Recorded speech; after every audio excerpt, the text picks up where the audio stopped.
তাফসীর হবে, মাহফিল হবে, ঠিক কিনা? আওয়াজ করে তাফসীর হবে, আল্লাহর আওয়াজ হবে। কারণ এটা বাংলাদেশ, এটি ভারত নয়, এটি বার্মা নয়, এটা শাহজালালের দেশ, এটি বাংলাদেশ।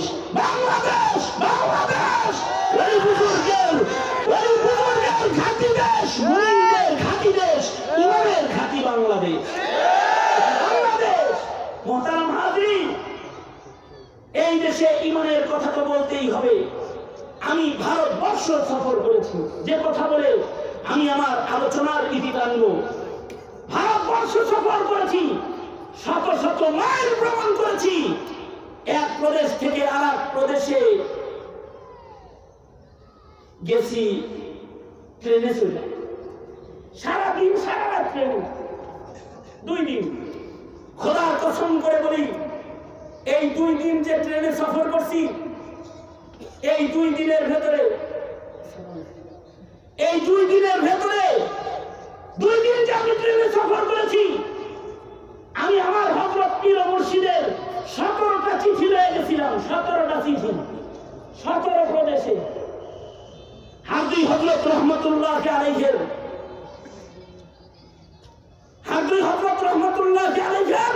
17 জন খলিফার কাছে আমি দাওয়াত লয়ে গেছি। আমার হযরত আমাকে বলে দিছে যে ওনার হযরত যে সবার কাছে এক রাত করে থেকে আপনি এই চিঠি লয়ে গেছি, এক প্রদেশ থেকে আরেক প্রদেশে যাই। শায়েখের ইশারা ছিল যে বুজুর্গদের জিয়ারত করুক, চিঠিটা একটা বাহানা মাত্র।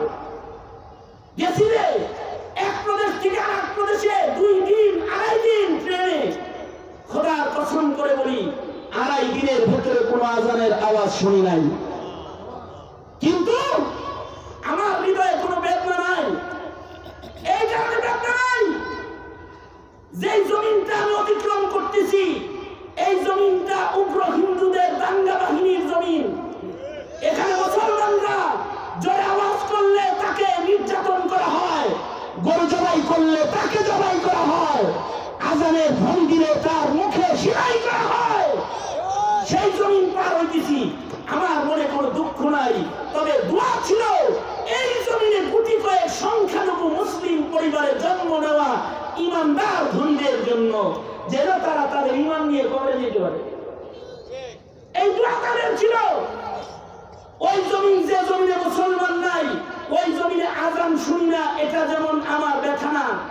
সুতরাং বাংলাদেশের মাটিতে 5% সংখ্যালঘু যারা বসবাস করে, আমরা মুসলমানরা তাদের পাহারাদার, আমরা তাদের গির্জা মন্দির পাহারাদারি করি, আমরা তাদের নিরাপত্তা দেই।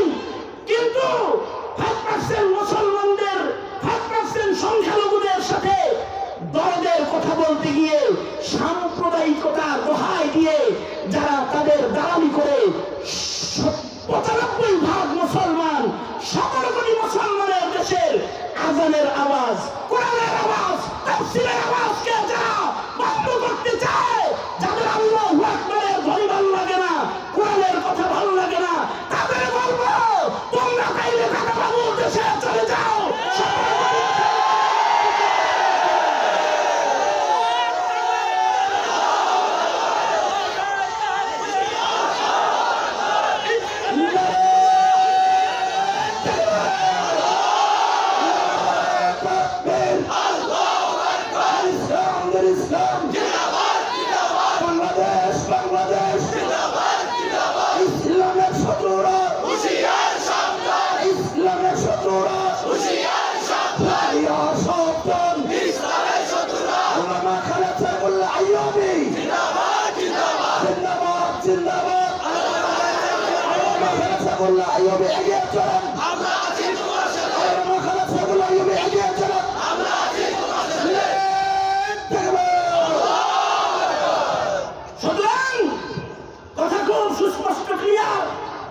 সেটা হলো এটা মুসলমানের মাটি, এখানে কবরের আওয়াজও হবে, কবরের আওয়াজও হবে, জমিনের উপরে আওয়াজও হবে, উপরে কথা হবে। বাধা দিতে চেষ্টা করবেন না। ধন্যবাদ জানাই ওই যুব শক্তিকে যারা সকল বাধা প্রাচীর ডিঙ্গিয়ে মাহফিলের ইন্তজাম করেছে। এগুলো যখন আমি দেখি আমার দিলে সাহস পাই, তখন আমি শক্তি পাই। আমার মন বলে এই দেশে ইসলাম খালি মৌলবীরাই লালন করে না, এদেশের যুবকদের হৃদয়ে ঈমানের আগুন জ্বলে রয়েছে।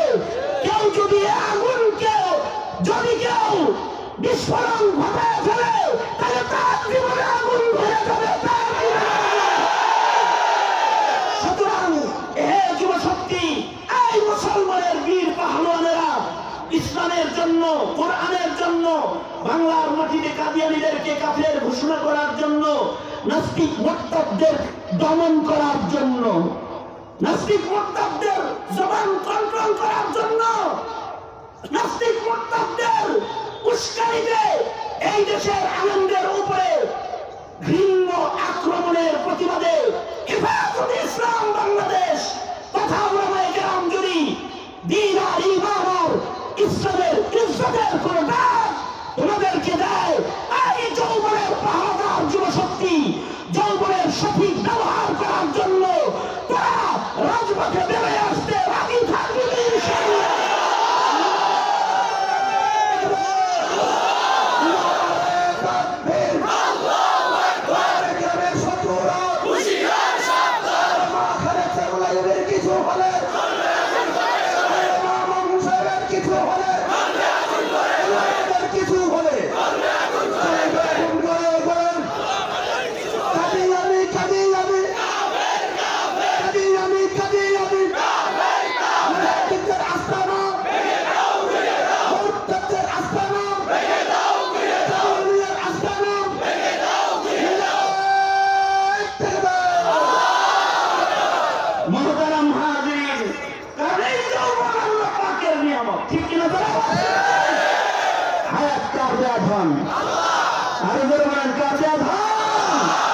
হিসাব দেওয়ার প্রস্তুতি রাখবো ইনশাআল্লাহ। এই কথাটাই আল্লাহ বলেছেন, সুম্মা লাতুসআলুন্না ইয়াওমাইদিন আনিন নাঈম। আল্লাহ তাআলা আমাদের সবাইকে হিসাবের পূর্ণ প্রস্তুতি নেওয়ার তৌফিক দান করেন। আমাদেরকে আল্লাহ তাআলা দ্বীন ও মিল্লাতের জন্য কিছু করবার শক্তি দান করেন। আমিন সুম্মা আমিন। ওয়া আখিরু দাওয়ানা আলহামদুলিল্লাহি রাব্বিল আলামিন। আখিরি মোনাজাত করে সকলে প্রধান অতিথির বয়ান। আলহামদুলিল্লাহি ওয়া কাফা ওয়া সালামুন আলা ইবাদিহিল্লাযীনা ইসতাফা। আম্মা বা'দু ফাআউযু বিল্লাহি মিনাশ শাইতানির রাজীম। বিসমিল্লাহির রহমানির রহিম। ثم لتسألن يومئذ عن النعيم. وقال النبي صلى الله عليه وسلم: الكيس من دان نفسه وعمل لما بعد الموت، أو كما قال عليه الصلاة والسلام. اللهم صل على محمد وعلى آل محمد كما صليت على إبراهيم وعلى آل إبراهيم إنك حميد مجيد. اللهم بارك على محمد وعلى آل محمد كما باركت على إبراهيم وعلى آل إبراهيم إنك حميد مجيد. بلغ العلا بكماله كشف الدجى بجماله حسنت جميع خصاله صلوا عليه وآله بلغ العلا بكماله كشف الدجى بجماله حسنت جميع خصاله صلوا عليه وآله الحمد لله হারিয়া যুব সমাজের উদ্যোগে আয়োজিত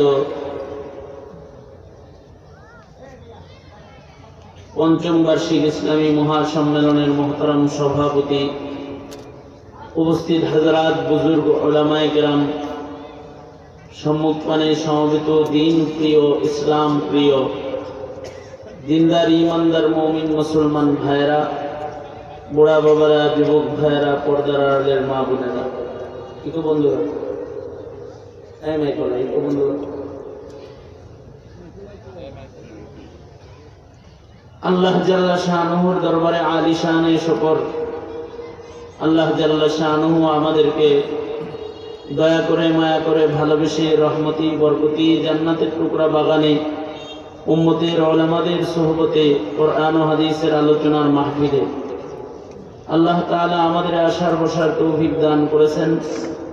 মালিকের দরবারে শুকরগুজার হই, শুকরিয়া আদায় করি, কালিমাতুশ শুকর পড়ি, জবান খুলে মুহাব্বতের সাথে ভক্তি ভরে সমস্বরে আওয়াজ করে সবাই মিলে উচ্চ কণ্ঠে বলি আলহামদুলিল্লাহ। বিকাল থেকে উলামা হযরতগণ গুরুত্বপূর্ণ নসিহত আপনাদের সামনে করেছেন। আমি বরকতের নিয়তে সূরা তাকাসুরের শেষ অংশ এবং একটি হাদিসের টুকরা বিশেষ অংশ আপনাদের সামনে তিলাওয়াত করেছি, পড়েছি, পেশ করেছি।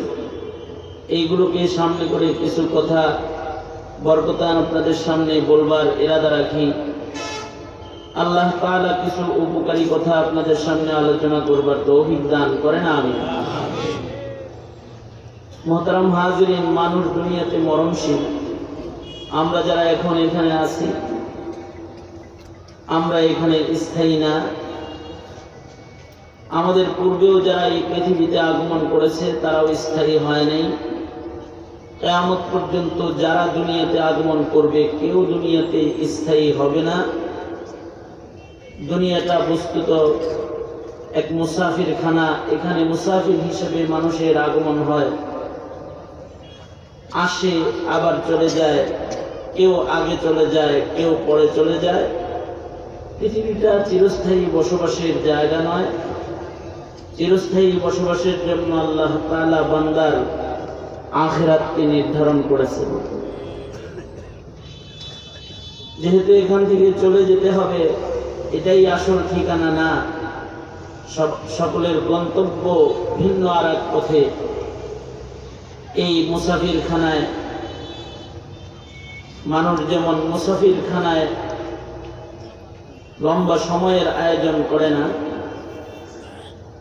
চতুর মানুষ যারা তারাও মুসাফিরখানায় নিজের সর্বস্ব বিলীন করে না।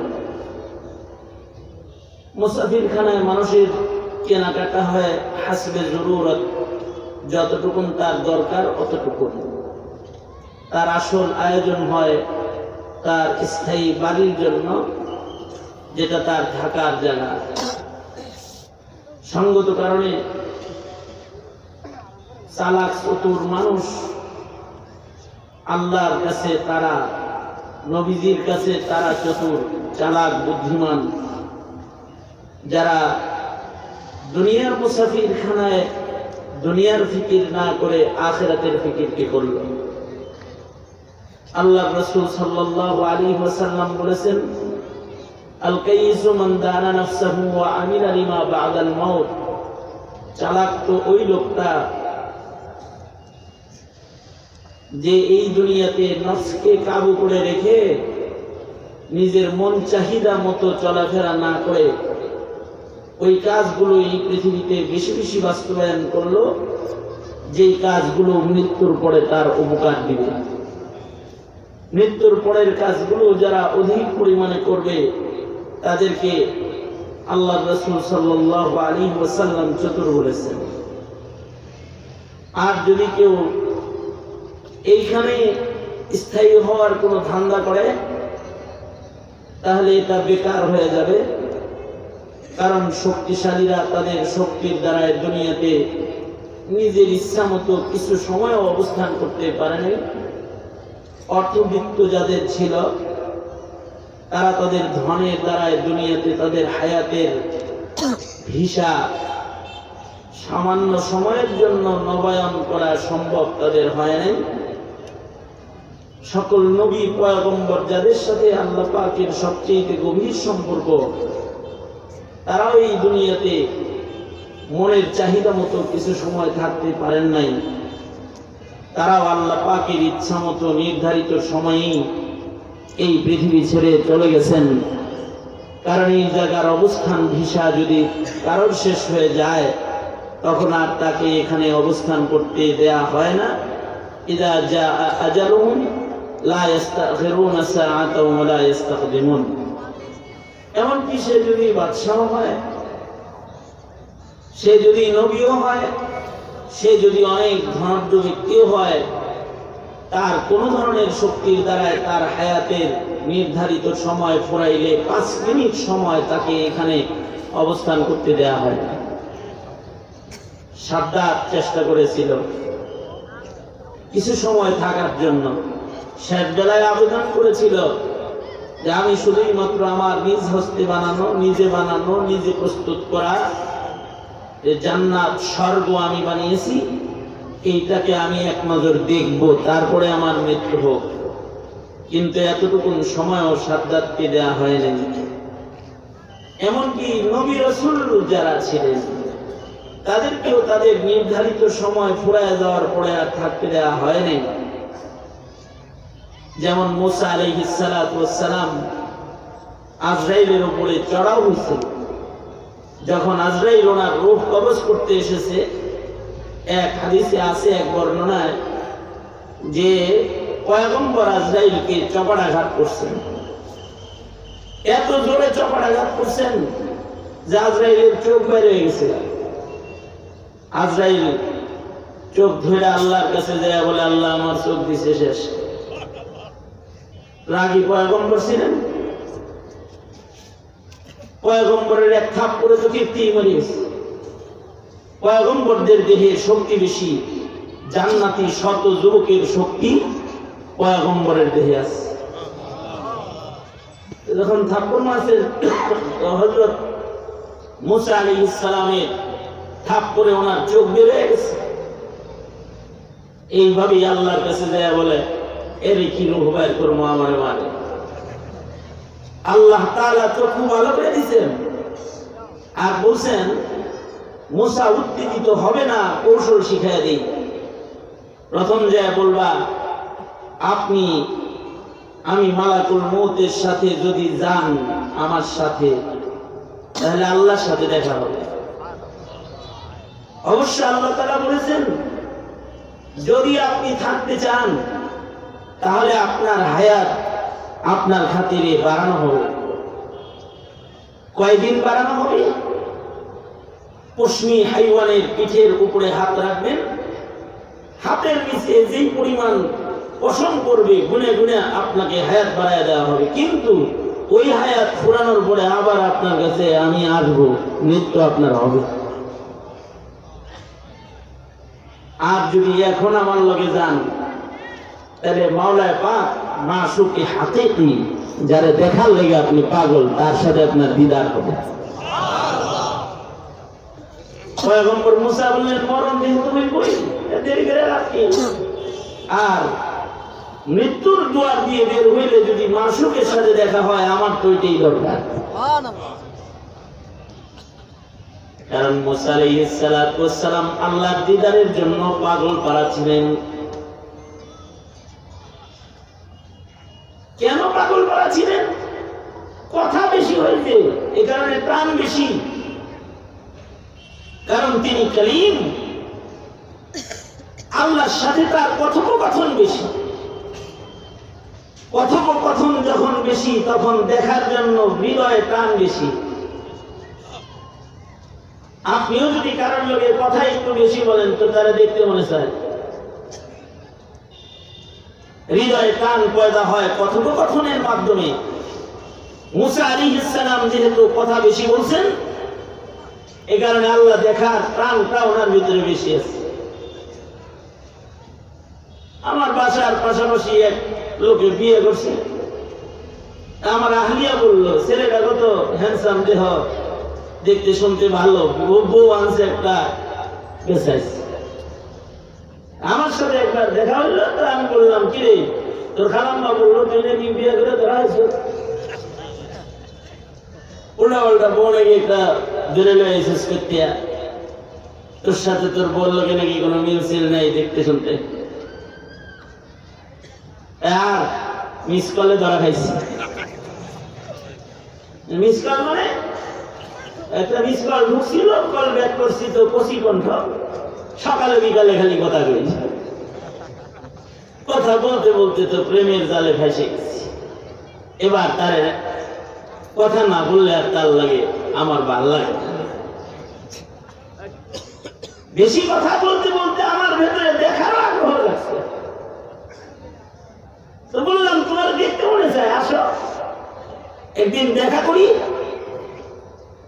সে আমাকে বলল দেখলেই তো তোমার প্রেম মোহাম্মত যাই বুঝবে না, যেই দিদার দেখা সাক্ষাৎ দিয়া মোহাম্মত নষ্ট হইব, ওটা করার কাম নাই।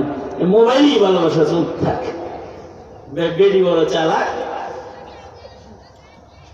আরো রসালো রসালো কথা পায়, তো আমার মোহাম্মত আরো আসছে। শেষ বেলায় আমি বলছি তুমি কালা হইলেও তোমাকে বিয়ে করবে, তাও দেখা দেয়। মহিলা চালাক, মহিলা কয় কাজী অফিস ছাড়া দেখা সাক্ষাৎ, দেখা সাক্ষাৎ করতে পারি কাজে। শেষ বেলায় কাজী অফিসে গেছি, কাগজ হাতে নিয়ে কয় ওয়াদা করছো বিয়ে করবা, পছন্দ না হইলো আমি একেবারে খুব খারাপ নাকি দস্তখত করো। সেই জায়গায় যাইছিল, ভালোই তো দেখছিলাম, দস্তখত তো করছি, এখন তো দেখি যে বেতালা।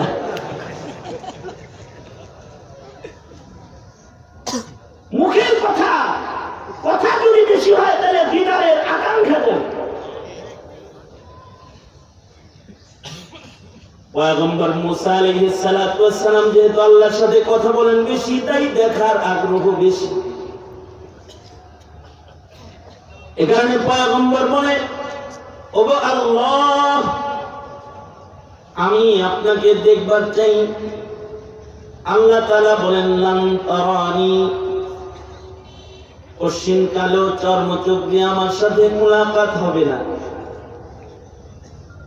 এরপরেও পয়গম্বর জোর করে আল্লাহর সাথে দেখা করতে চায় না, আল্লাহ তাও দেখা দেন, না গেলেও দেখা দেন। আল্লাহ তাআলা বললেন চর্মচোখ দিয়ে তো আমারে দেখতে পারবে না, কিন্তু আমি আমার নূরের তাজাল্লির একটা ঝলক পাহাড়ে ফেলতেছি। উনজুর ইলাল জাবাল, তুমি পেছনে পাহাড়ের দিকে ঘুরে তাকাও,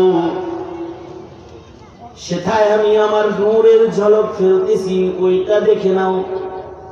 কোরআন বলে আল্লাহ তাআলা পাহাড়ে নিজের নূরের ঝলক ফেললেন। পয়গম্বর আল্লাহ পাকের নূর দেখে বেহুশ হয়ে পড়ে গেলেন। দেখার তো একটা কাজ আছেই ওনার হৃদয়ে। আজরাইল যখন বলছে যে আমার লোকে গেলে মাসুদের লোকে দেখা হইব, তখন তার পাগল হয়ে গেছে। তখন কয় তাইলে আর এই ফানি দুনিয়া, ধোঁকার দুনিয়ায় আমার থাকার দরকার নেই, তাড়াতাড়ি আমার নিয়ে চলো। কিন্তু মুসা আলাইহিস সালামও থাকতে চেষ্টা করেছেন, আজরাইলকে আঘাত করেছেন। সারা দুনিয়ার বাদশাহী করার পরেও থাকতে মনে চাইছে। হযরত জুলকারনাইন এই পৃথিবীতে থাকার জন্য আবে হায়াত তালাশ করছে। ওই পানি, যেই পানি খাইলে আর মরণ হবে না, এটা তালাশ করছে। এমনকি বাইতুল্লাহ শরীফে তওয়াফ করে দোয়া করতেছে, আল্লাহ এখন তো আবে হায়াত বাইরে হওয়ার টাইম হইছে, শতাব্দীতে একবার বাইরে হয়, ওইটা যদি আমি পাইতাম।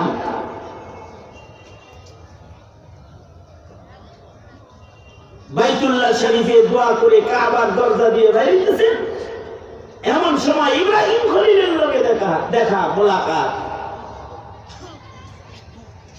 ইব্রাহিম আলাইহিস সালাতু ওয়াস সালাম বলেন, এই যুলকারনাইন পেরেশান কেন লাগে? কয় জানেন না আবে হায়াতের টাইম আছে? আমার তো আবে হায়াত খুঁজতেছি, যদি পাওয়া যায় তাহলে দুনিয়াতে থাকুন দেব, লম্বা সময় থাকা, এর জন্য আবে হায়াত খুঁজি। পয়গম্বরের সাথে আছেন তখন হযরত খিজির আলাইহিস সালাম। পয়গম্বর বললেন, আই যুলকারনাইন একা একা আবে হায়াত খুঁজে পাইতে না, এই যে আমার আত্মীয় খাজিরকে তোমার সাথে দিলাম, এর নিয়ে তালাশ করো। খাজিরকে আল্লাহ তাআলা আলাদা ইলম দান করেছেন, আলাদা ইলম তার কাছে আছে, তাকে নিয়ে যদি তালাশ করো তাইলে হয়তো পাইতে পারো। এই যুলকারনাইন হযরত খাজিরের সাথে আবে হায়াত খুঁজে, কিলা বাযুম মিনাল উলামা পাওয়াও তো গেল আবে হায়াত এক জায়গায়, কিন্তু আল্লাহ যার হায়াত লম্বা করবেন সে খাইলো, কিন্তু যুলকারনাইন খাইতে পারল না। ঘুরতে ঘুরতে আবে হায়াত পর্যন্ত চলেও গেছে। আবে হায়াত সামান্য সময়ের জন্য বের হয়, আবার এটা চলে যায়। এই সামান্য সময়ের জন্য আবে হায়াত মাটির থেকে ভলক দিয়ে উপরের দিগায় বসছে। হযরত খাজির তো এটা দেখা চির হারাইছে, এইটাই আবে হায়াত। উনি তখন চিৎকার করছে, এই যুলকারনাইন আবে হায়াত পাওয়া গেছে, গেল না কিন্তু যুলকারনাইন তখন আবে হায়াত থেকে এত দূরে অবস্থান করতেছেন, তো উনি আস্তে আস্তে পানিটা আবার অটোমেটিক নিচের দিয়ে চলে যেতেছে। হযরত খাজির দেখলেন, হে আরাইব আমিও আরাম, হে না খাইলে চলবো, অসুবিধা নেই, আমি একটু খাইলে। উনি এক চিল্লু উঠায়া খাইয়া ফেলছেন। বলা হয় হযরত খাজিরের হায়াত বেড়ে গেছে। এবং এক রিওয়ায়াতে আছে হযরত খাজির নবী আলাইহিস সালাতু ওয়াস সালামের জানাজায় হাজির হয়েছেন, এবং আবু বকর ও ওমরের সাথে মুলাকাত হয়েছে, সাক্ষাৎ করেছেন। সাক্ষাৎ করে বলেছেন, আমি খাজির জানাজা পড়ে গেলাম। আল্লাহ তাআলা যাকে যেটুকুন হায়াত দিবে সে থাকতে পারবে। যেমন খাজিরকে লম্বা দিয়েছেন, তিনি থাকতে পেরেছেন, কিন্তু যুলকারনাইন সারা পৃথিবীর বাদশা হওয়ার পরেও থাকতে পারে নাই। খুঁজছে, চেষ্টা করছে, থাকার মেহনত করছে, কিন্তু নসিব হয় নাই। কারণ এটি বরাদ্দকার, হায়াত বরাদ্দকার আল্লাহ। ইহা हम सब मुसाफिर है, वही आखिर ठिकाना। इहा हम सब मुसाफिर है, वही आखिर ठिकाना। कोई आगे रवाना है, कोई पीछे रवाना, कोई आगे रवाना है, कोई पीछे रवाना।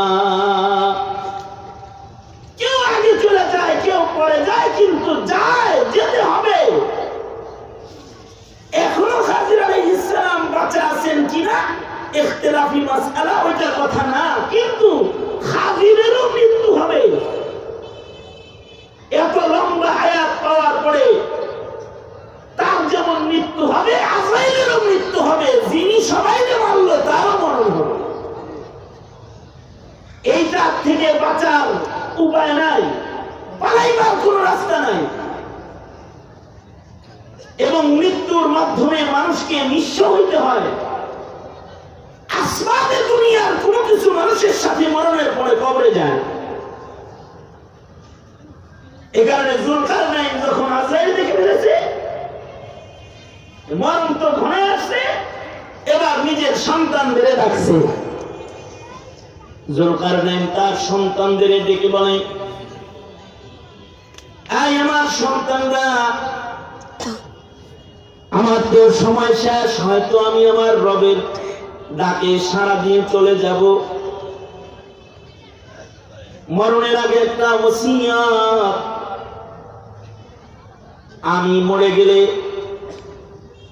তোরা আমার সন্তানরা আমার লাশটা কাফন দিয়া সাজায়া খাটিয়ার ভেতরে রাখবি,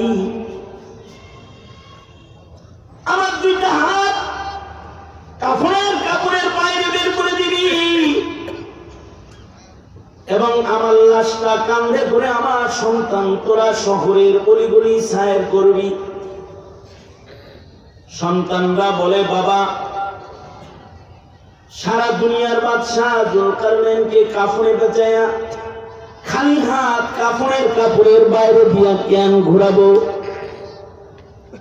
যুলকারনাইন বলে, সারা দুনিয়ার সব মানুষদেরকে আমি জানাই দিবার চাই, আল্লাহ তাআলা আমাকে সারা দুনিয়ার বাদশাহী দিয়েছিলেন বটে, কিন্তু ফানি দুনিয়ার বাদশাহীর কোন হিস্সা, এ দুনিয়ার কোন সামান, কোন কিছু নিয়ে আমি কবরে যাই না।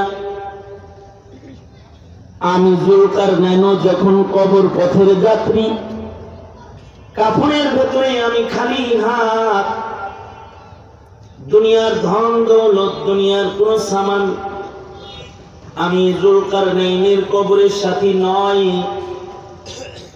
সারা দুনিয়াকে আমার মরা লাশটা নসিহত করে যাক, যেন এই দুনিয়ার মানুষ দুনিয়ার প্রাচুর্যতায় পড়ে যেন কবর হাসর ভিলা না যায়।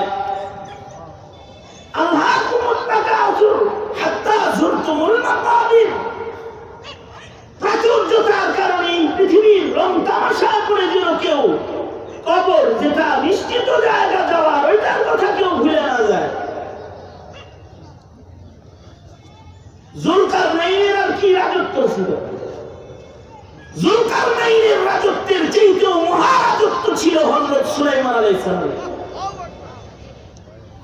যাকে আল্লাহ তাআলা শুধুই মাত্র মানুষের বাদশা না, আল্লাহ তাআলা সুলাইমানকে জিন্নাতেরও বাদশা বানাইছিলেন। ইনস ও জিনের বাদশা হযরত সুলাইমান, মানুষেরও বাদশা, জিনদেরও বাদশা। রাজত্বটা কত বড়! সারা দুনিয়া, আসমান জমিনের মাঝখানে, জমিন, সাগর, পাহাড়, যেখানে যে জিন্নাত থাকে সেখানেও সুলাইমানের বাদশাহী চলে।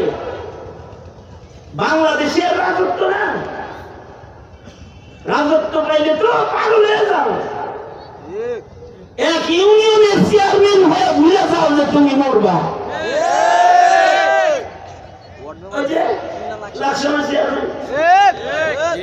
ভুলে গেছে যে মরণ হবে, এটা ভুলে গেছে। সবাইকে মারার হুমকি, লাশ পাওয়া যাবে না এই হুমকি। কার মরণ কখন হবে জানে কে? আরো আস্তে করে কন, আরো আস্তে করে কন। কার মরণ কখন হবে কে জানে? ধরে বলেন, যে মৃত্যুর হুমকি দিচ্ছে তার জন্য তো মৃত্যু হুমকি কার পক্ষ থেকে? ধরে বলেন, কার পক্ষ থেকে? ইন্নাল্লাহা ইনদাহু ইলমুস সাআহ ওয়া ইউনাজ্জিলুল গায়সা ওয়া ইয়া'লামু মা ফিল আরহাম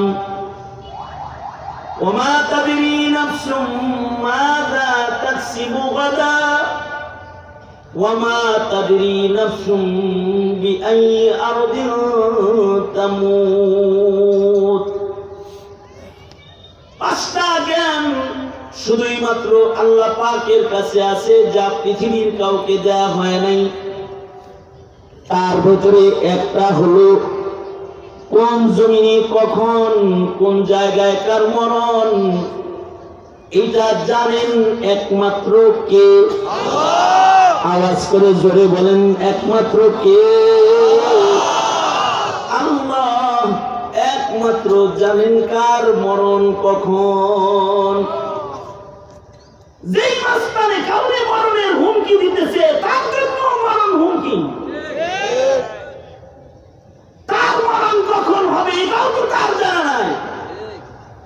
রুহ বাইরে হয়ে গেলে চেয়ারম্যানের শেষ, এমপিগিরি শেষ, ওসিগিরি শেষ, মৌলবীগিরি শেষ, নেতাগিরি শেষ, রাজার রাজত্ব শেষ।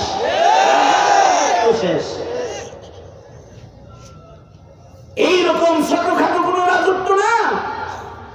সুলাইমানকে তো আল্লাহ তাআলা রাজত্ব দিয়েছিলেন, মাটির উপরের রাজত্ব, পানির উপরের রাজত্ব, পাহাড় জঙ্গল, মশরিক থেকে মাগরিব, শিমাল থেকে জুনুব, জিন ও ইনস যে যেখানে আছে সেখানেও হযরত সুলাইমানের রাজত্ব চলতেছে। এবং এই মহারাজত্ব বাস্তবায়ন করার জন্য, পরিচালনা করার জন্য আল্লাহ তাআলা সুলাইমান আলাইহিস সালামকে আজব তখ্ত দান করেছেন, তখতে সুলাইমানি, যেটা বিনা ইঞ্জিনে বিনা তেলে সুলাইমান আলাইহিস সালামকে বহন করে আকাশে চলতো। সারা দুনিয়া সুলাইমান আলাইহিস সালাম এই তখতে চড়ে সফর করত। আওয়াজ করে বলেন আল্লাহু আকবার। আল্লাহ কাউরে ইজ্জত দিলে কোন পর্যন্ত দিতে পারে?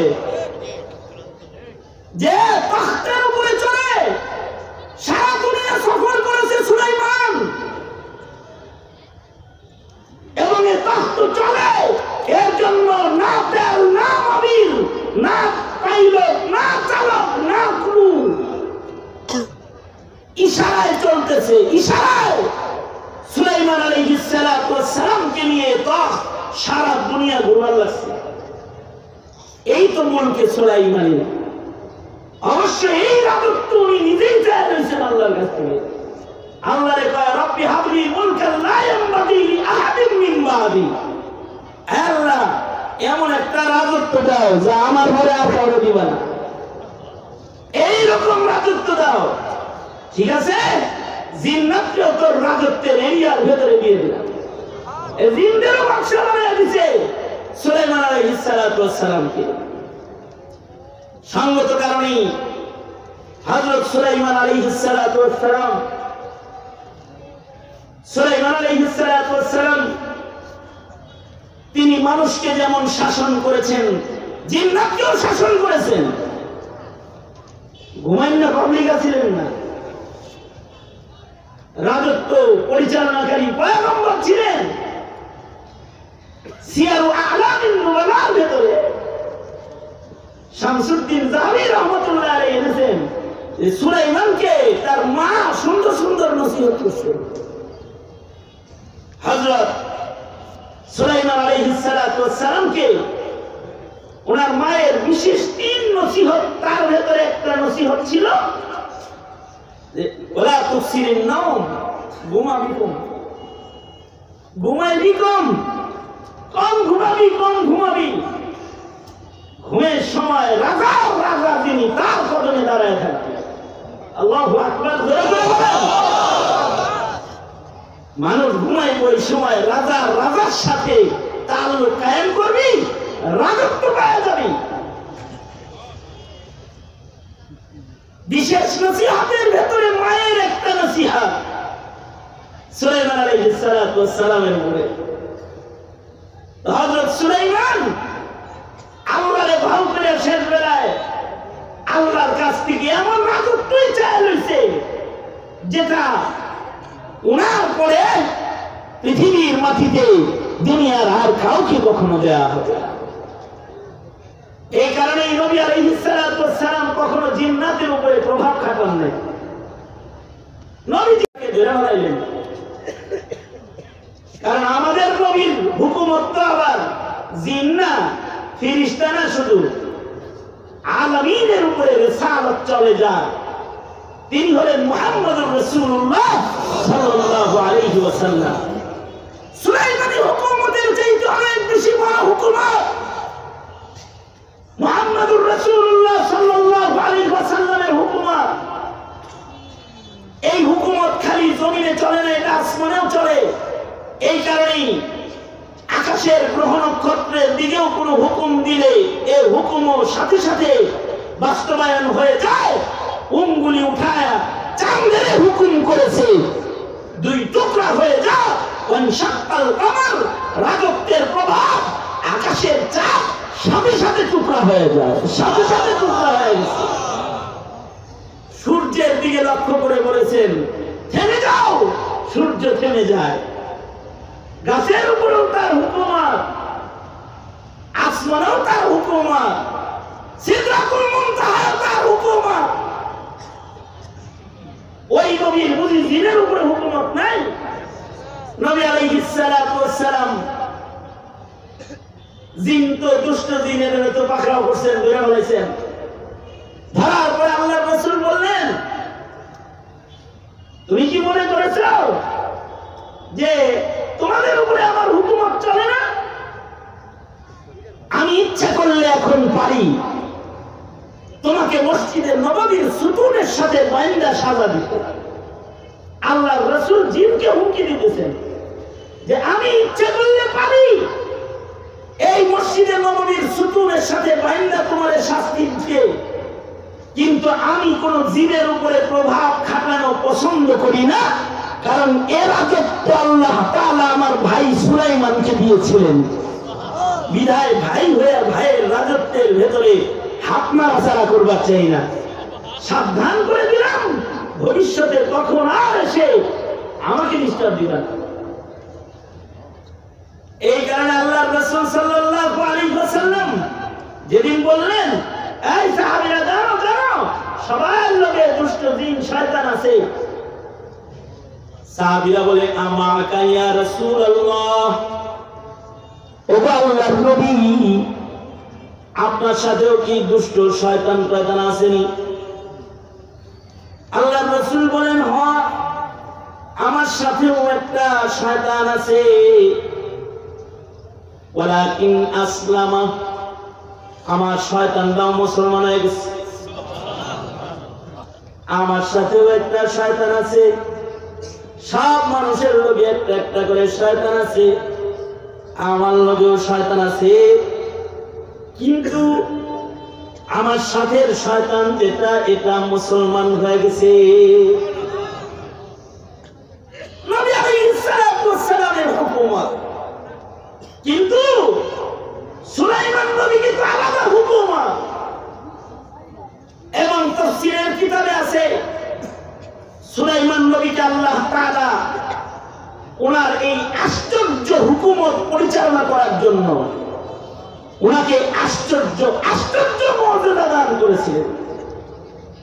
এই আশ্চর্য মুজিজার ভেতরে একটা আশ্চর্য মুজিজা হলো, উনি যখন জিন্নাতদের দিকে তাকাইতেন তো ওনার মাথার চুল, দাড়ি, গায়ের পশম সব তীরের মতো এরকম সোজা হয়ে যেত, মনে হইতো যেন গুলি মারবো সব। জিন্নাতরা এই ভয়ঙ্কর এই আকৃতি, এটা দেখা ওরা দৌড়ের উপরে থাকতো। এই কারণে সুলাইমান আলাইহিস সালাতু ওয়াস সালাম জীবনের পরন্ত বিকেলে তিনি যখন মসজিদুল আকসা পুনর্নির্মাণ করার জন্য ইরাদা করলেন, তাড়াতাড়ি মসজিদ নির্মাণ সম্পন্ন করার সাথে মানুষ মিস্ত্রি না লাগাইয়া জিন মিস্ত্রি লাগালেন। জিন্নাতদেরকে রাখলেন আর বললেন যে আমি আমার জীবনের এই শেষ বিকেলে মসজিদুল আকসাকে পুনর্নির্মাণ করতে চাই, তোমরা আমাকে সহযোগিতা করো। তোমরা কারা কারা রাজমিস্ত্রি ভালো, মসজিদ নির্মাণে কারা কারা অংশগ্রহণ করবা? সবগুলো তো রাজমিস্ত্রি যে ছিল ডরে ভয়ে সব ইয়াদ করছে। হ্যাঁ আমরা সবাই আছি, ঠিক আছে, এলাকা বড় এই ডিজাইন এই হলো মসজিদ কোয়ালিটি। এই কোয়ালিটির মসজিদ নির্মাণ শেষ করবি, এর ফাঁকে যেন আমি সুলাইমানের তগল লগে কোনো কথা কওয়া না লাগে, সাবধানে কাজ করিস। কিন্তু সুলাইমান আলাইহিস সালাতু ওয়াস সালাম রবের হালত, লাঠিতে ভর করে দাঁড়ায় রয়েছেন, জিন্নাতরা শক্ত দৌড়ের উপরে আছে, ওরা তো কাম করতেছে। সুলাইমান আলাইহিস সালাতু ওয়াস সালামের ওই ভয়ঙ্কর আকৃতি যখন হইতো, তখন ওনার কাছে মানুষও যেত না, মানুষরা কাছে দাঁড়িয়ে যেত না। পয়গম্বর এখন জালালের হালতে আছেন, গেলে মরে না জানি আমার মায়ের গায়ে মরে যাই, এ কাছে দাঁড়িয়ে যাওয়ার কোনো উপায় নেই। মানুষ তাই তো না কাছে, জিন্নাতরা তো দৌড়ের উপরে আছে, মসজিদ নির্মাণ করতেছে।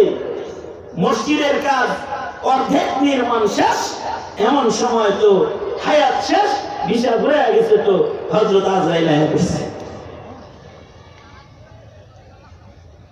রাজা হয়েও, বাদশা হয়েও বাঁচার উপায় নাই।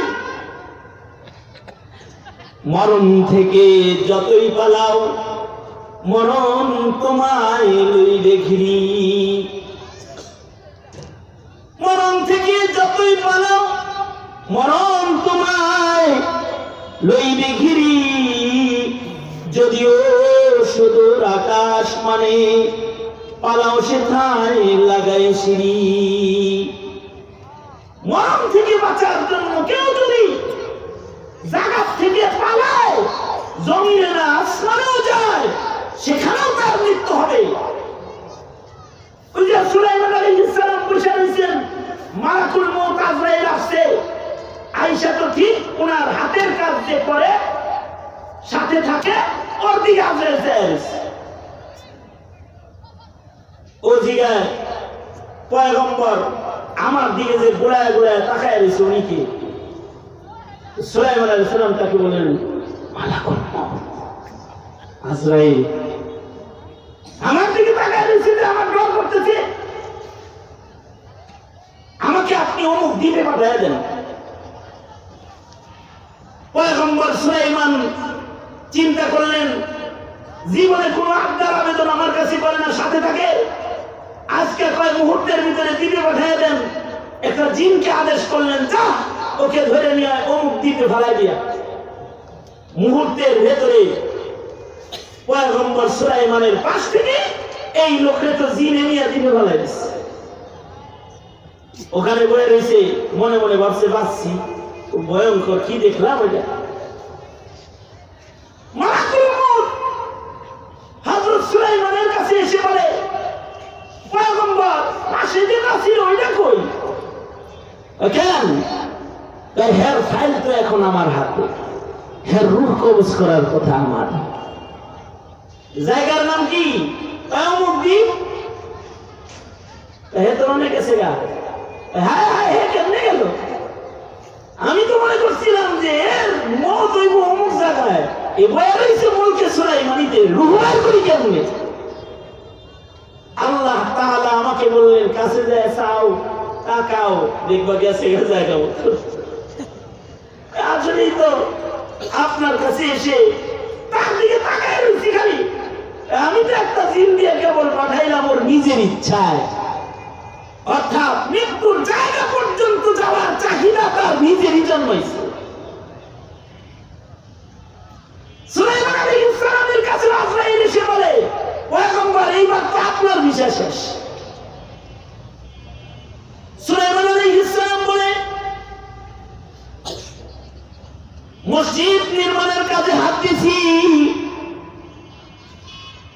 জিন্নাতদেরকে মিস্ত্রি হিসাবে লাগাইছি, এখন যদি আমার মরণ হয়,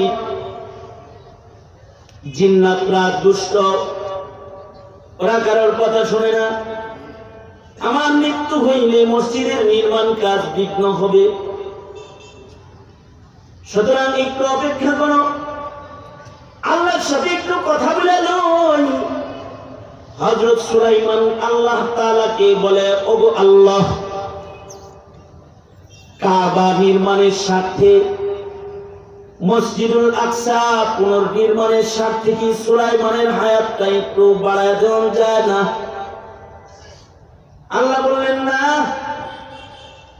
হায়াত তোমার বাজে শেষ, পয়গম্বর, তোমার হায়াত আর বাড়ানো যায় না, তবে তোমার মনের যে খৌফ মসজিদ নির্মাণ সেটা কমপ্লিট হবে। মরবা কিন্তু তুমি পড়বা না, মরবা কিন্তু পড়বা না। এমনকি তোমার মুজিজা রূহ বের হবে কিন্তু তোমার চুল দাড়ি পর্যন্ত পড়বে না। এগুলো জায়গাটা জায়গায় দাঁড়ায় থাকবে, লাঠি ভর দিয়ে তুমি দাঁড়ায় থাকবা। পয়গম্বরের রূহ তো বের হয়ে গেল, হায়াত শেষ, বিষা ফুরায় গেল, কিন্তু আল্লাহ তাআলা লাঠিতে ভর করে পয়গম্বরকে দাঁড় করায় রাখলেন। শুধুই মাত্র উনি দাঁড়ায় ছিলেন তা না, এটা নবী সুলাইমানের মুজিজা। ওনার চুলগুলা পর্যন্ত দাঁড়ায় দাঁড়ায় রয়েছে। জিন্নাত মনে করছে আমার দিকে কেমনে চায় রয়েছে, সব দৌড়ের উপরে কাজ করতেছে। কাজ কমপ্লিট হয়ে গেছে। একদিক দিয়ে জিন্দের কাজ শেষ হয়েছে, আর একদিক দিয়ে সুলাইমানের লাঠি, যে লাঠিতে ভর করে সুলাইমান দাঁড়িয়ে আছেন। উলুপুকাকে আল্লাহ নির্দেশ করেছেন, লাঠি তোরা খাবি, মসজিদও শেষ হইব, লাঠি খাওয়া শেষ করবি। একদিক দিয়ে মসজিদের নির্মাণ শেষ হয়েছে, আর একদিক দিয়ে উলুপুকায় লাঠির মাথা খায় বলাইছে। লাঠি ভাঙ্গা বিশাল দেহের পয়গম্বরের এই বাদশাহী লাশ জমিনে গড়ায় পড়ে গেছে। ইনস জিন সবাই মিলে এই কাছে এসেছে। বিশেষজ্ঞ ডাক্তার জিন যারা কয়, কিরে এটা তো আজকে মরা না, এটা অনেক আগে মারা গেছে। এভাবে দাঁড়ায় ছিল বারে বারে আমরা কাম করছি। হায় হায়, পয়গম্বরের কেমন মুজিজা! এত বড় পয়গম্বর, তারপরেও মৃত্যুর থেকে রেহাই পায় নাই। মনে রাখবা, তুমিও তোমার মরণ থেকে রেহাই পাবা না, আমিও রেহাই পাবো না। এই পৃথিবীর মাটির উপরে যত মানুষ আছে, মরণ থেকে কেউ রেহাই পাবে না। সকলকে মরণের রশিতে বন্দী হইতে হবে। শুধু মাত্র মরণ রশিতে বন্দী হতে হবে তা না, আল্লাহ পাকের আদালতে কিবরিয়াতে সকলকে দাঁড়াইতে হবে এবং সকলকে মুহাসাবা হিসাব নিকাশের মুখোমুখি হয়ে যেতে হবে। আরে আকিল না হো গাফিল, আরে আকিল না হো গাফিল, তুঝে दुनिया से जाना है, तुझे एक दिन ये मुंह अपनी रब को दिखाना है। अरे आकिल न हो गाफिल, तुझे दुनिया से जाना है, तुझे एक दिन ये मुंह अपनी रब को দেখানা হে। শুধুই মাত্র মরণ হবে বিষয়টা তা না, আমাদেরকে আল্লাহর আদালতে আসামি হয়ে দাঁড়াইতে হবে এবং আমাদেরকে আল্লাহ পাক জিজ্ঞাসাবাদ করবেন। কি কি জিজ্ঞাসা আল্লাহ আমাদেরকে করবেন? সুম্মা লাতুসআলুন্না ইয়াওমাইযিন আনিন নাঈম।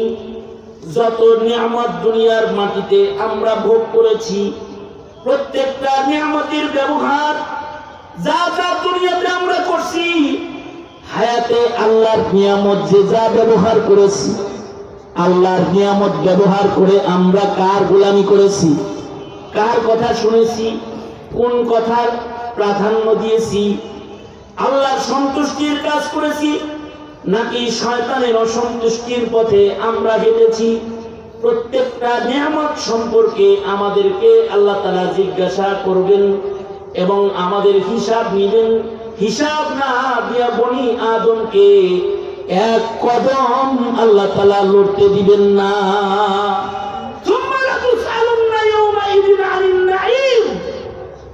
চোখের নিয়ামত কি দেখছি, কানের নিয়ামত কি শুনছি এটা দিয়া, মুখের নিয়ামত কোন শব্দ উচ্চারণ করেছি মুখ দিয়া, হাতের নিয়ামত কি কাজ সম্পাদন করেছি হাতের শক্তির দ্বারায়।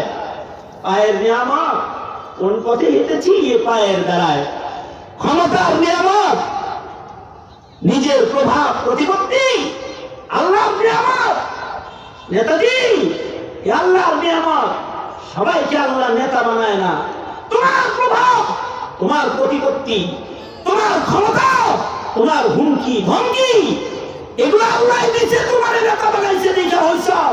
তাছাড়া তোমার মতো 3.5 হাত সোনার গায়ে অনেক আছে, বাংলাদেশে অনেক আছে।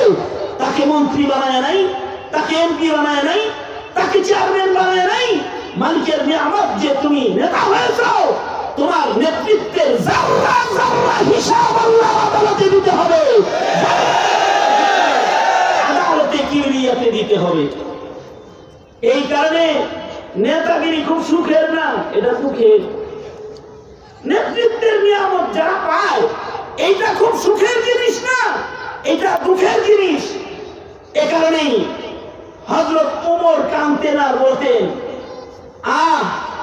খলিফাতুল মুসলিমিন আবু বকর আমাকে যদি খলিফা না বানায়া মসজিদে নববীর মুয়াজ্জিনরা আমারে বানাইতো, আর আমার যদি অন্য কোনো কাজ না থাকতো, খালি আযান দেওয়াই আমার কাম হইতো, তাইলে কতই না ভালো হইতো। আদালতে কিবরিয়াতে আল্লাহর কাছে খুব বেশি জিজ্ঞাসাবাদ আমার হইতো না। উনি কাঁদতেন হযরত ওমর। অথচ ওমরের রাজত্ব কি জানো? আঙ্গুল হেলায়া আধা জাহান শাসন করেছে, আঙ্গুল হেলায়া আধা জাহানের খলিফা। কিন্তু সেই খলিফা রাতের বেলায় কাঁদতো আর বলতো, হায় আবু বকর, এটা কি করলেন? আপনার পরে খলিফার চেয়ারে আমায় বসায় দিলেন। এটা জীবিত অবস্থায় হযরত ওমর বলেছিলেন, আবু বকর আপনি আমাকে খলিফা বানায়েন না, আপনি আমাকে মুয়াজ্জিন দেন। আমি মসজিদের মিনারায় দাঁড়িয়ে হাইয়া আলাস সালাহ বলবো 5 বেলা, এই দায়িত্বটা আমারে দেন। খলিফা আমারে বানায়েন না, আমি তো নাজিজ নালায়েক। হযরত আবু বকর মৃত্যুর পূর্বে যে শব্দ চয়ন করেছিলেন, উচ্চারণ করেছিলেন, সেটা হলো ওমর। আল্লাহ পাকের শুকর যে আবু বকর দুনিয়া ছেড়ে চলে যেতেছে, কিন্তু নবীর মুসল্লায় আর নবীর চেয়ারে জমিনের সবচেয়ে দামি মানুষটাকে বসায় দিতেছে। এটা আবু বকরের সার্থকতা। একদিকে আবু বকর কয় এটা আবু বকরের সার্থকতা যে জমিনের সবচেয়ে দামি মানুষটাকে সে খলিফাতুল মুসলিমিন হিসেবে বসায় কবরে যাইতেছে। আর দিকে হযরত ওমর কয়, আবু বকর আজানের দায়িত্বটা আমাকে দিয়া খেলাফতের দায়িত্ব আর কাউরে দিলে ভালো হয় না? কারণ এটা এমন নিয়ামত, নিয়ামত যেমন ইজ্জতের, হিসাব নিকাশ ওইরকম, এর হিসাবও বড় করা। এই কারণেই তো রাতের আন্ধারে আকার বস্তা মাথায় নিয়ে হযরত ওমর ঘোরাঘুরি করেছেন।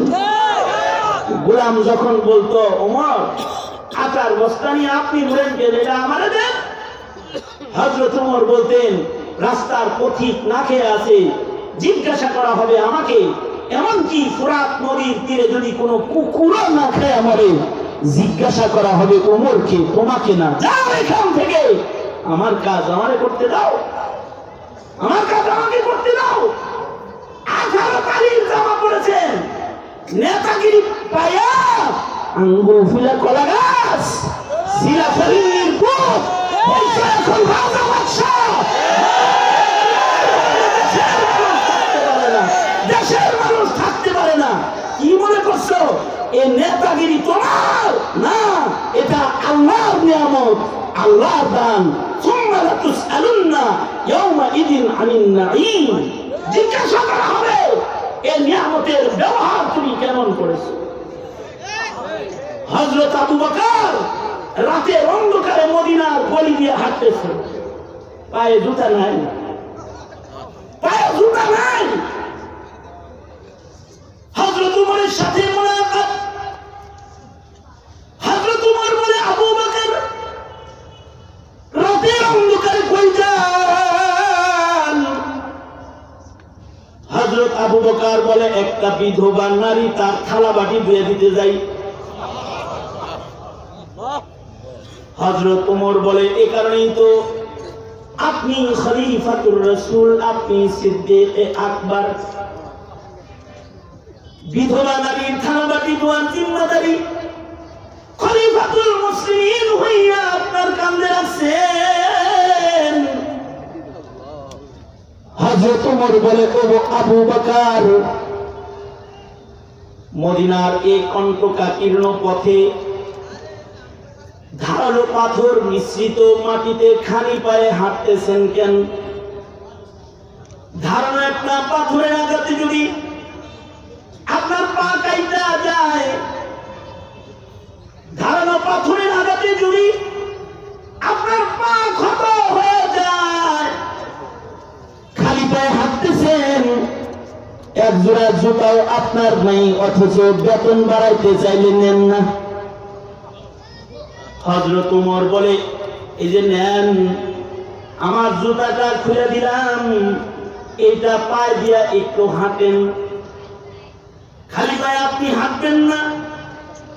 হযরত আবু বকর হযরত ওমরকে বুকের মধ্যে জড়ায়া হযরত আবু বকর বলে, ভাই ওমর, তুমি কি মনে করেছো আমার বুঝি একটা জুতাও নাই? অবশ্যই আমি আবু বকরের এক জোড়া জুতা আছে, কিন্তু ওমর রে, নিঝুম রাতের নীরব মদিনার পথে আমার ও খরমের জুতা পায়ে দিয়া হাঁটতে আমার ডর করে। খরমের আওয়াজে যদি নিঝুম রাতের নীরবতায় মদিনার কোনো বাসিন্দার যদি ঘুম ভাইয়া যায়, আর ময়দানে মাশারে কাহার আর জালাল আকৃতি ধরে আল্লাহ যেদিন বিচার করবে, আর সব জিজ্ঞাসাবাদ যখন শুরু হবে, রে উমর, আমি আবু বকরকে দাঁড় করায়া আল্লাহ তাআলা যদি তখন জিজ্ঞাসা করে, আবু বকর খলিফা বানাইছিলাম বিদায় জুতার আওয়াজ দিয়ে মানুষের ঘুম ভাঙা ফেলছ, বলো না উমর, আল্লাহর কাহার আর জালালের সামনে দাঁড়ায় আমি আবু বকরের কোনো কথা বলার মতো সাহস কি আছে? এই ভয়ের উমর, আমি আবু বকর জুতা পায়ে দিয়া হাঁটি না।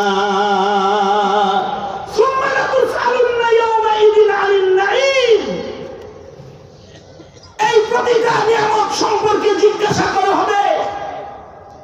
আল্লাহর রাসূল আরেক riwayate বলেন, প্রতিটা মানুষকে যে প্রশ্নের উত্তর না দিয়ে এক কদম লড়তে দেওয়া হবে না। সে চারটি গুরুত্বপূর্ণ প্রশ্নের ভেতরে একটি হলো আন উমরিহি ফীমা আফনা, তার বয়স সম্পর্কে, তার হায়াত ভিসা সম্পর্কে জিজ্ঞাসাবাদ করা হবে। এই হায়াতের প্রতিটা সেকেন্ড সে কোন কাজে কাটাইছে? মাহফিলে কাটাইছে, মসজিদে কাটাইছে, নাকি মন্দিরে কাটাইছে?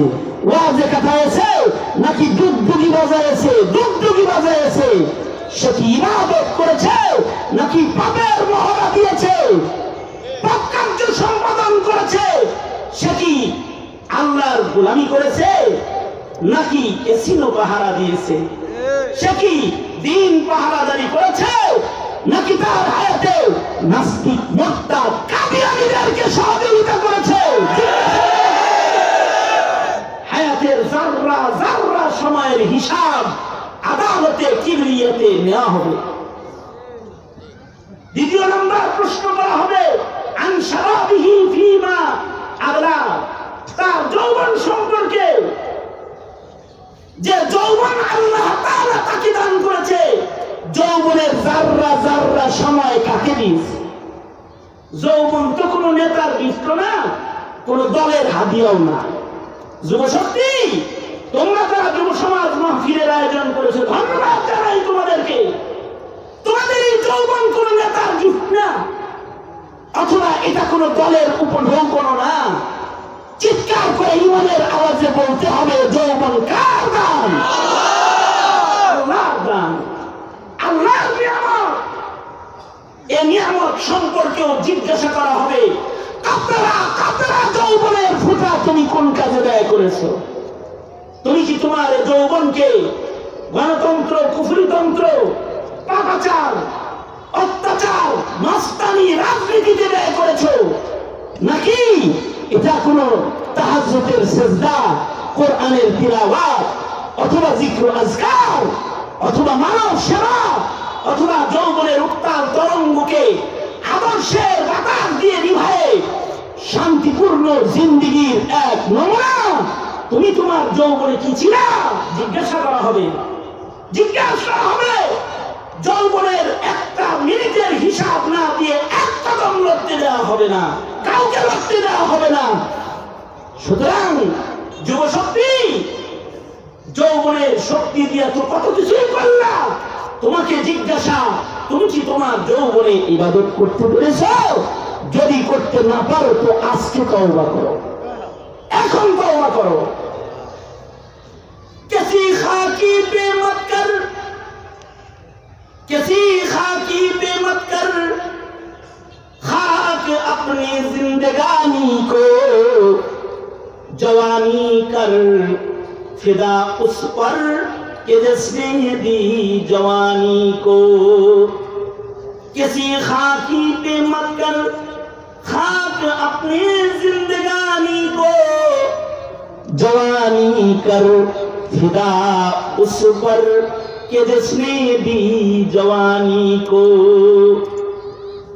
মাটির সাথে যৌবন মিটা দিবা না,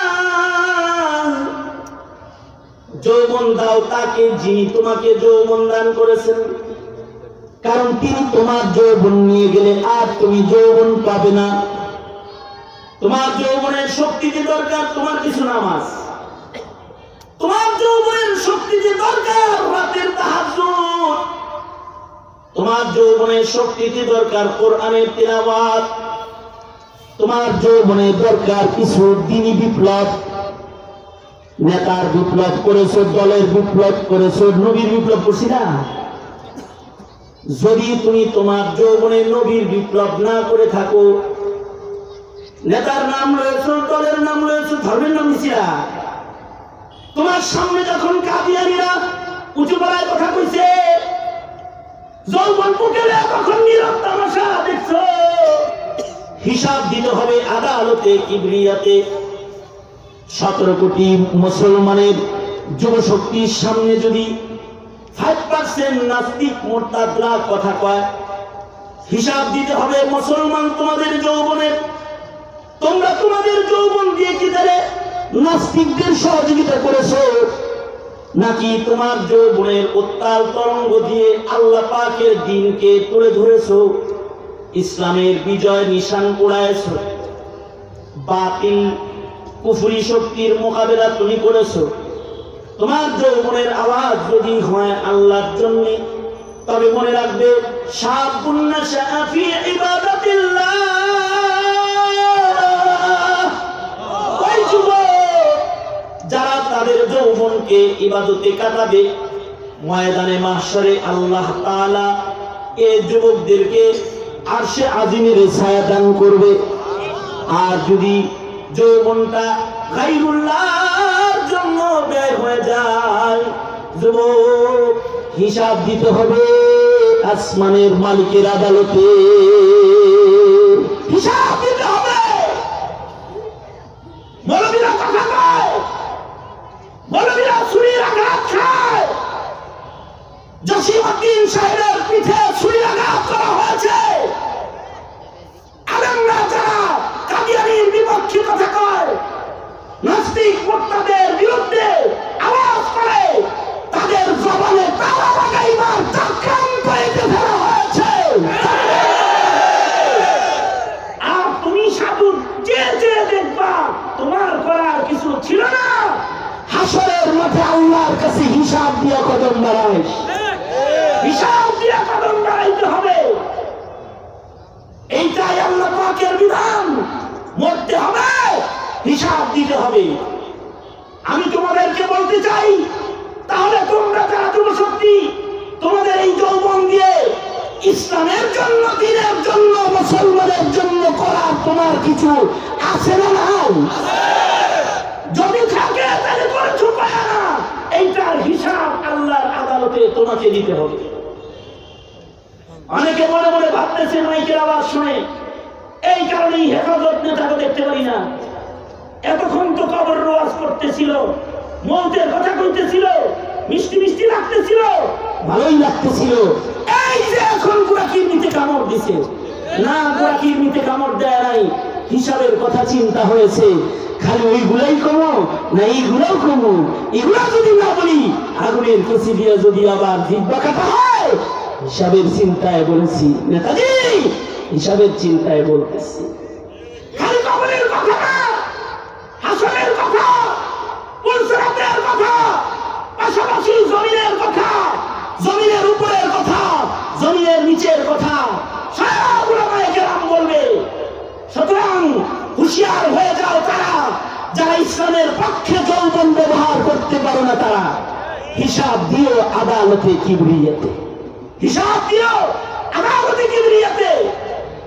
কিছু কিছু মানুষ আছে এরা যদি নারায়ে তাকবীর শুনে আর ইসলামের পক্ষের কোনো বড় কথা শুনে তখন তাদের মাথা খারাপ হয়ে যায়। তখন তারা কয় হুজুররা এই উত্তেজনা শুরু করলো। আর উত্তেজনা শুরু করেছে কি? এটা উত্তেজনা না, এটা ঈমান প্রকাশ করেছে। উত্তেজনা না, এটা ইসলামে মুসলমানদের জমিনে 17 কোটি মুসলমানের মাটিতে মুক্তিযোদ্ধা মুসলমানদের রক্তের বিনিময়ে কেনা বাংলার মাটিতে তার অধিকারের আওয়াজ দিয়েছে। এই অধিকার ছিল না, তুই কে? এটা আমার বাপ দাদাদের রক্তে কেনা অধিকার। স্বাধীনতা আমার অধিকার, স্বাধীনতা আমার গর্ব, স্বাধীনতা আমার অহংকার। এটা আমার বাপ দাদাদের রক্তে কেনা অধিকার। সেই অধিকারের আলাপ করেছে। অধিকার রয়েছে ইসলামের কথা বলার, কারণ এটা মসজিদে আল্লাহর কথা তো জোরে হবেই। খালি কুরআন হবে নাকি জোরে? পূজা হবে জোরে, তাফসীর হবে, মাহফিল হবে, জিকির আওয়াজ করবে, তাফসীর হবে, আল্লাহর আওয়াজ হবে। কারণ এটা বাংলাদেশ, এটি ভারত নয়, এটি বার্মা নয়, এটা শাহজালালের দেশ, এটি বাংলাদেশ। বাংলাদেশ, বাংলাদেশ এই বুজুর্গের ঘাঁটি দেশ, মুমিনদের ঘাঁটি দেশ, ইমানের ঘাঁটি বাংলাদেশ। বাংলাদেশ মুহতারাম হাজিরিন, এই দেশে ইমানের কথা তো বলতেই হবে। আমি ভারতবর্ষ সফর করেছি, যে কথা বলে আমি আমার আলোচনার ইতি টানব। ভারতবর্ষ সফর করেছি, শত শত মাইল ভ্রমণ করেছি। এক প্রদেশ থেকে আরেক প্রদেশে গেছি ট্রেনে চলে, সারাদিন সারা রাত ট্রেনে, 2 দিন। খোদার কসম করে বলি, এই 2 দিন যে ট্রেনে সফর করছি, এই 2 দিনের ভেতরে, এই 2 দিনের ভেতরে 2 দিন যে আমি ট্রেনে সফর করেছি, আমি আমার হযরত পীর ও মুর্শিদের 17টা চিঠি লয়ে গেছিলাম। 17টা চিঠি, 17 প্রদেশে। হাজী হযরত রহমাতুল্লাহ আলাইহির, হাজী হযরত রহমাতুল্লাহ আলাইহির 17 জন খলিফার কাছে আমি দাওয়াত লয়ে গেছি। আমার হযরত আমাকে বলে দিয়েছে যে ওনার হযরত যে সবার কাছে এক রাত করে থেকে আপনি এই চিঠি লয়ে গেছি। এক প্রদেশ থেকে আরেক প্রদেশে যাই। শায়েখের ইশারা ছিল যে বুজুর্গদের জিয়ারত করুক, চিঠিটা একটা বাহানা মাত্র। গেছি রে, এক প্রদেশ থেকে আরেক প্রদেশে 2 দিন 2.5 দিন ট্রেনে। খোদার কসম করে বলি, 2.5 দিনের ভেতরে কোনো আজানের আওয়াজ শুনি নাই, কিন্তু আমার হৃদয়ে কোনো বেদনা নাই। এই কারণে বেদনা নাই, যেই জমিনটা আমি অতিক্রম করতেছি, এই জমিনটা উগ্র হিন্দুদের দাঙ্গা বাহিনীর জমিন। এখানে মুসলমানরা জয় আওয়াজ করলে তাকে নির্যাতন করা হয়, গরু জবাই করলে তাকে জবাই করা হয়, আজানের ধ্বনি দিলে তার মুখে সেলাই করা হয়। সেই জমিন পার হইতেছি, আমার মনে কোনো দুঃখ নাই, তবে দোয়া ছিল এই জমিনে গুটি কয়েক সংখ্যালঘু মুসলিম পরিবারে জন্ম নেওয়া ইমানদার ধনীদের জন্য, যেন তারা তাদের ইমান নিয়ে কবরে যেতে পারে। এই দোয়া তাদের ছিল। ওই জমিন, যে জমিনে মুসলমান নাই, ওই জমিনে আজান শুনি না, এটা যেমন আমার ব্যথা না। সুতরাং বাংলাদেশের মাটিতে 5% সংখ্যালঘু যারা বসবাস করে, আমরা মুসলমানরা তাদের পাহারাদার, আমরা তাদের গির্জা মন্দির পাহারাদারি করি, আমরা তাদের নিরাপত্তা দেই। কিন্তু 5% মুসলমানদের 5% সংখ্যালঘুদের সাথে দরদের কথা বলতে গিয়ে সাম্প্রদায়িকতার দোহাই দিয়ে যারা তাদের দালালি করে 95% মুসলমান, 17 কোটি মুসলমানের দেশের আজানের আওয়াজ, কোরআনের আওয়াজ, তাফসীরের আওয়াজকে যারা বন্ধ করতে চায়, যাদের আল্লাহু আকবারের ধ্বনি ভালো লাগে না, কোরআনের কথা ভালো লাগে না, তাদের বলবো তোমরা তাইলে কাকা বাবুর দেশে চলে যাও।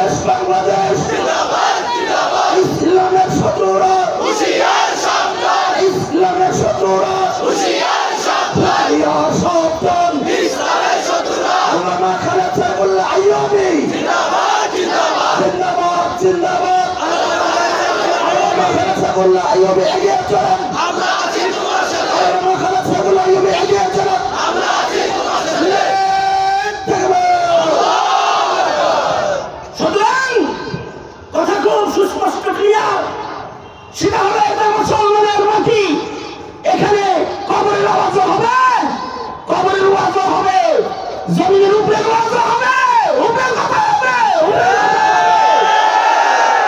বাধা দিতে চেষ্টা করবেন না। ধন্যবাদ জানাই ওই যুব শক্তিকে যারা সকল বাধার প্রাচীর দিন দিয়ে মাহফিলের ইন্তজাম করেছে।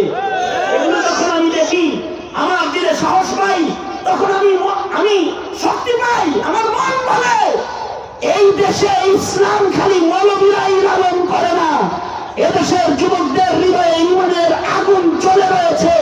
কেউ যদি আগুনকে যদি কেউ বিস্ফোরণ ঘটায় ফেলে, তাহলে তার জীবনে আগুন ধরে যাবে। সুতরাং হে যুব শক্তি, এই মুসলমানের বীর পাহলওয়ানেরা ইসলামের জন্য, কোরআনের জন্য, বাংলার মাটিতে কাদিয়ানীদেরকে কাফের ঘোষণা করার জন্য, নাস্তিক মুরতাদদের দমন করার জন্য, নাস্তিক মুরতাদদের জবান কন্ট্রোল করার জন্য, নাস্তিক মুরতাদদের উস্কানিতে এই দেশের আলেমদের উপরে ঘৃণ্য আক্রমণের প্রতিবাদে হেফাজতে ইসলাম বাংলাদেশ তথা উলামায়ে কেরাম যদি দ্বীন আর ঈমান আর ইসলামের ইজ্জতের কোন ডাক তোমাদেরকে দেয়, এই যৌবনের পাহারাদার যুব শক্তি, যৌবনের সঠিক ব্যবহার করার জন্য তারা রাজপথে বেরিয়ে আসতে রাজি থাকবে ইনশাআল্লাহ।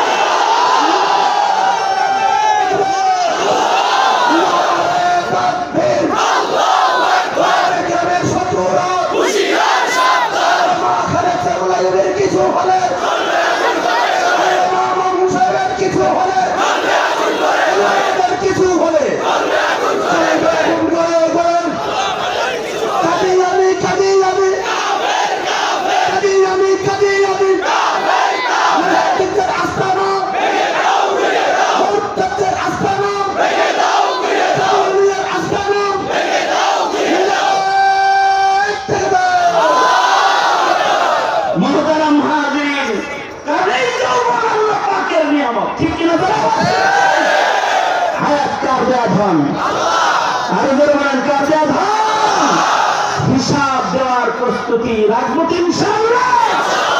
ওই কথাটাই আল্লাহ বলেছেন, সুম্মা লাতুসআলুন্না ইয়াওমাইদিন আনিন নাঈম। আল্লাহ তাআলা আমাদের সবাইকে হিসাবের পূর্ণ প্রস্তুতি নেওয়ার তৌফিক দান করেন। আমাদেরকে আল্লাহ তাআলা দ্বীন ও মিল্লাতের জন্য কিছু করবার শক্তি দান করেন। আমিন সুম্মা আমিন। ওয়া আখিরু দাওয়ানা আলহামদুলিল্লাহি রাব্বিল আলামিন। আখিরি মুনাজাত করে সকলে প্রধান অতিথির বয়ান। কুল্লু নাফসিন যায়িকাতুল মাউত